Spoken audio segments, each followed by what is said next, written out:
धन्यवाद। मैं विशेषकर इस कार्यक्रम में आकर बहुत ही मुझे अच्छा लग रहा है। बिहार वाकई ऐतिहासिक तौर पे तो बिहार की अपनी भूमिका है, मैं समझ सकता हूं और आपके चेहरे की इस रौनक को देख के समझ सकता हूं कि युवा वर्ग वाकई काफी एक्टिव है और आपकी सोच बहुत पॉजिटिव है।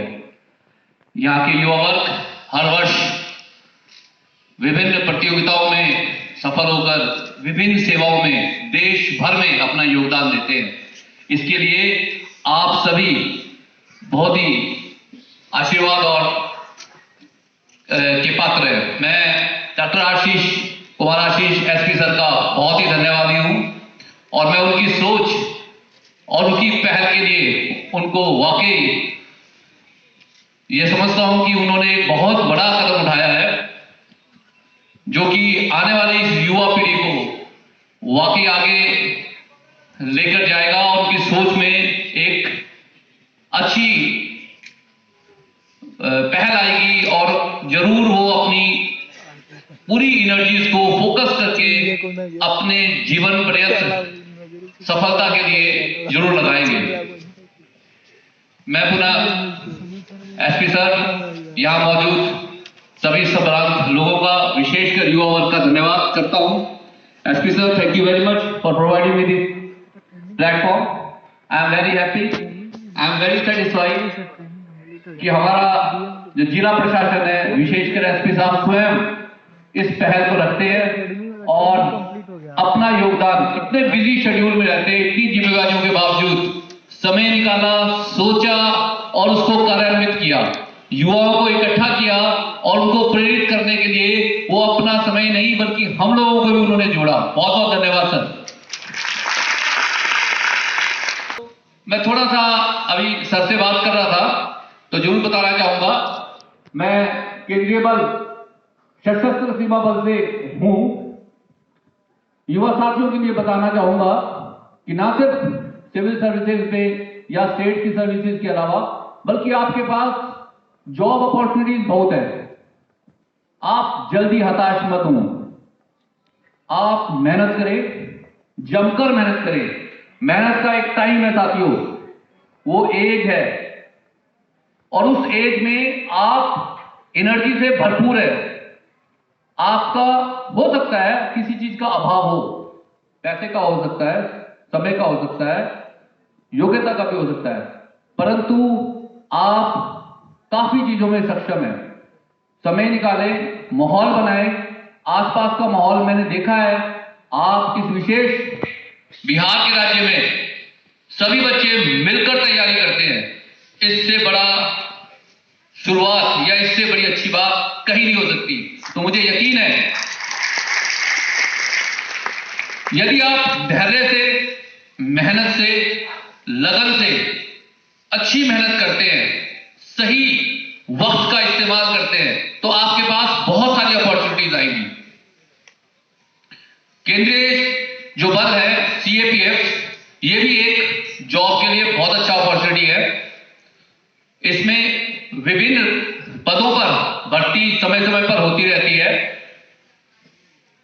विशेषकर 3 स्तर पर भर्ती होती है। नंबर 1 जो हमारे पदाधिकारी यानी कांस्टेबल, जिसमें कि विभिन्न पद भरे जाते हैं। एक हम जिनको सामान्य बोलते हैं, उसके अलावा फॉलोअर्स होते हैं जिसमें कि कई कार्मिक होते हैं, जैसे कारपेंटर, पेंटर, वॉशरमैन, कुक, इस टाइप के जो हमको कार्मिकों की जरूरत होती है उनका होता है। इसमें कम्युनिकेशन वाले होते हैं, ये लोअर लेवल पे होती है। उसके बाद सब इंस्पेक्टर या एएसआई के पद पर, सब इंस्पेक्टर सामान्य और एएसआई कम्युनिकेशन या एसआई कम्युनिकेशन के पद पर भी भर्तियां होती है। और तीसरी स्तर अफसर की होती है जो कि असिस्टेंट कमांडेंट के पद पर शुरुआती सर्विस देते हैं। ये 3 स्तर आप यकीन मानिए सरकार के द्वारा बनाया गया नियम है, लेकिन तीनों के लिए थोड़ी सी लगन और मेहनत के साथ काम अगर आप पढ़ाई करेंगे तो ये तीनों जगह लगभग जो लोअर लेवल है उसमें 10th और 10+2 होती है, बाकी के लिए ग्रेजुएशन होती है। और आपकी तैयारियां और आपकी मेहनत उससे बहुत आसान हो जाता है कि आप अपनी इन पदों पर भी अपनी एग्जाम दें। इसके लिए मैं आपको बताना चाहूंगा जो केंद्रीय बल हैं वो बहुत सारे हैं, जिसमें border security force, BSF, CRPF, केंद्रीय रिजर्व जो सेंट्रल रिजर्व पुलिस फोर्स है, ITBP, Indo Tibetan border police, SSB सशस्त्र सीमा बल जिसका मैं सदस्य हूं, इसके अलावा असम राइफल्स, सीआईएसएफ, ये सभी फोर्सेस, इनमें बहुत पद निकलते हैं। इकट्ठी इनकी एसएससी के थ्रू परीक्षाएं होती हैं और इस भर्ती के बाद जब कोई व्यक्ति यानी सिपाही के पद में भी आता है या सब इंस्पेक्टर के पद में भी आता है तो उसको भी डिपार्टमेंट में ज्वाइन करने के बाद उसको फिर अगले डिपार्टमेंट में डिपार्टमेंटल प्रमोशंस मिलती हैं। यानी उसकी कुछ शर्तें, यानी एक सिपाही अगर भर्ती हो जाए तो भर्ती होने के बाद उसको 5 साल की सर्विस के बाद सिपाही को सब इंस्पेक्टर का एग्जाम देने का मौका मिलता है।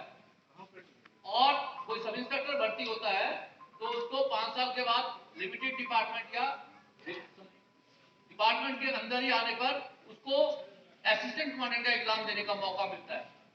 यदि कोई युवा वर्ग सिपाही में भर्ती हो जाता है तो ऐसा नहीं है कि उसको अपॉर्चुनिटी सब इंस्पेक्टर की नहीं है या असिस्टेंट कमांडेंट की नहीं है। तो ध्यान दीजिए, भले ही आप शैक्षणिक स्तर पर ग्रेजुएट है, पोस्ट ग्रेजुएट है और सिपाही में भर्ती हो जाते हैं तो कुछ शर्तों के यानी कुछ समय के बाद यानी 5 साल की सर्विस को देने के बाद आप योग्य हो जाते हैं कि आप सब इंस्पेक्टर का एग्जाम भी दे सकते हैं। और सब इंस्पेक्टर की जो जॉब 5 साल कर लेता है उसके पास एक और क्षण मिलता है, उसको एक और मौका मिलता है डिपार्टमेंटल कैंडिडेट के तौर पे वो असिस्टेंट कमांडेंट का एग्जाम भी देता है और उसमें उनके लिए विशेष दर्जा प्राप्त होता है यानी कोटा होता है उनका। तो एक बहुत अच्छी अपॉर्चुनिटी है, भले ही आप सिपाही के पद में आए, सब इंस्पेक्टर के पद पे आए, आपको उच्च पद लेने के लिए एक सभी केंद्रीय बलों में जो पुलिस के बल हैं उनमें ये मौका मिलता है। मैंने इस बातों को इसलिए बताया क्योंकि मैंने देखा है आप लोगों को काफी जानकारी भी है, परंतु फिर भी कई बार जानकारी के अभाव में या गलत जानकारियों के होने पर व्यक्ति अपना निराशा के मोड में आ जाता है और उसको लगता है शायद अपॉर्चुनिटी कम है। आप यकीन मानना, अगर आपको लोअर रैंक में मिलता है और आप में योग्यता है तो आप डिपार्टमेंट में आने के बाद भी अपने स्तर पर एग्जाम डिपार्टमेंट के देंगे। हर वैकेंसी सब इंस्पेक्टर का वैकेंसी कोटे के हिसाब से भी निकल जाती है। जो सिपाही होंगे उन्हीं में से जो ऑलरेडी सिपाही लग चुके हैं उन्हीं का कोटा सब इंस्पेक्टर के लिए होगा। वो सब इंस्पेक्टर पे आते हैं और उन्हीं जो सब इंस्पेक्टर पे आ जाते हैं उनके लिए असिस्टेंट कमांडेंट का कोटा होता है और वो उसमें एग्जाम दे सकते हैं, यानी कि दोहरी अपॉर्चुनिटी। तो आपको मालूम भी होगा जरूर, लेकिन मेरा बताना फर्ज था, मुझे अपॉर्चुनिटी दी गई डॉक्टर एसपी सर के द्वारा। मैं इसका धन्यवाद करता हूं। उम्मीद करता हूं आप लोग सब समझेंगे। हम आप ही के बीच में सेवा दे रहे हैं। हमें फक्र है कि हमारे साथ देश के विभिन्न राज्यों के, विभिन्न धर्मों के, विभिन्न परिस्थितियों के साथी हमारे साथ नौकरी कर रहे हैं। उनको भी मौका मिला है, अलग अलग परिवार से, अलग अलग जगह से वो हमारे साथ जुड़े, उन्होंने नौकरी कर रहे हैं। और आज हम सब मिलकर आप ही के इलाके में 71वीं माइनी जैसी मेरी है तो हम सब इलाके में ड्यूटी कर रहे हैं। आप यकीन मानना, सही कहा, आज आप वहां हैं, कल आप इधर आएंगे, तो आप मेहनत करें। आप सबको शुभ आशीर्वाद, बहुत बहुत धन्यवाद। मैं पुनः एक बार फिर जिला प्रशासन का भी विशेषकर एसपी साहब का धन्यवाद करता हूं। उनकी सोच का, उनकी पहल का वाकई बहुत जबरदस्त, और मैं उम्मीद करूंगा इसका आप भरपूर फायदा उठाएंगे और हमारे लायक भी कभी ऐसे सशस्त्र सीमा बल जो भी आपके घर के पास है, कोई भी समस्या हो, हम आपके लिए हैं और हम ओपन है, हमारे पास आए, मिले और हम मिलकर आपकी जरूर मदद करेंगे। एक बार फिर धन्यवाद, थैंक यू वेरी मच।